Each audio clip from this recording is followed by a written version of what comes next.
here's how Quiet Entertainer came to pass as a name. I guess, yeah. For anyone who hasn't heard this, this is how it began.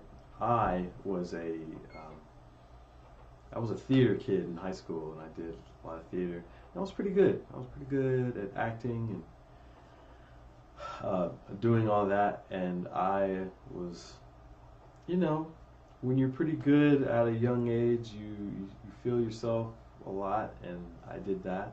And so when I got to college, I went to MTSU, which is in Murfreesboro, Tennessee, for those of you. And I was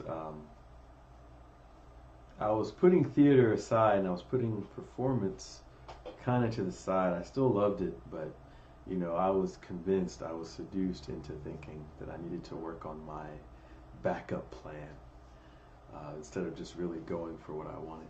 Anyway, that's a whole nother story. But so I went to MTSU, and I got my first email address. I'd never had an email address before, which is also letting you know how old I am.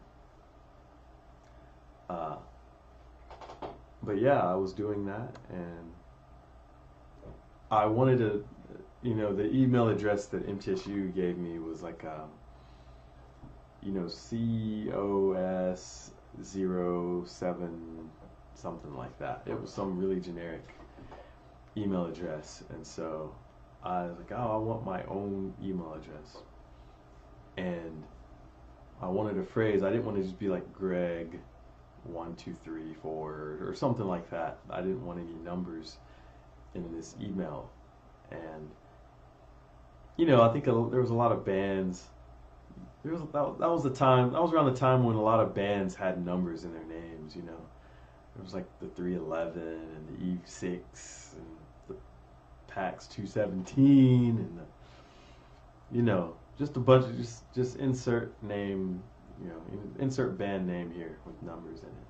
There was a bunch of them, and so I didn't want an email like that. So I was looking for a phrase to kind of describe me, that was going to be my phrase. That was going to be like that was going to be my thing. And I came up with Quiet Entertainer. And what it means is, because I was still entertaining, I was still trying to be an entertainer, at heart. And I wanted to be a quiet one.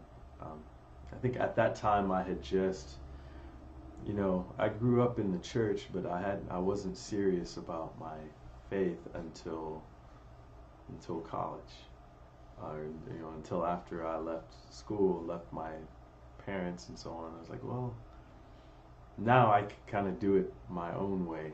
I can kind of figure this out on my own without having the expectation and being forced to go. So I wanted to be quiet. I wanted to kind of embrace humility, which I wasn't very good at, and I didn't know how I wanted that to play out.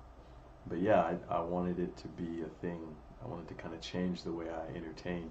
And the thought behind Quiet Entertainer was I wanted to be so good at what I did that I could be quiet about it, and other people would brag about it for me. That was the idea. It hasn't, I've learned a lot since then about how that works and how marketing works. And I guess you still have to talk about yourself. But that was the idea. So the idea was to be so good at what you do that people have to talk about it. And you can chill. You can just be quiet. And so that's how the name came about. And I've kind of grown into that the more it was just kind of a, Sunday afternoon, just going to think of an email address type thing. But I kind of embraced it and leaned into it and grown into that and really figured out what it means. And then other artists and other musicians that I feel embody that, those are the type of artists, whether it's music or acting or performance or whatever, those are the people that I usually gravitate towards, and I really respect that. Kind of culminating in DJ Shadow, who is like my ultimate hero. He's he kind of embodies that for me, just from my perspective, and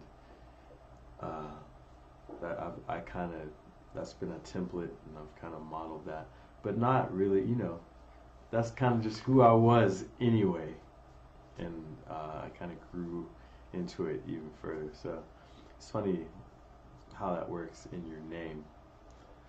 But yeah, that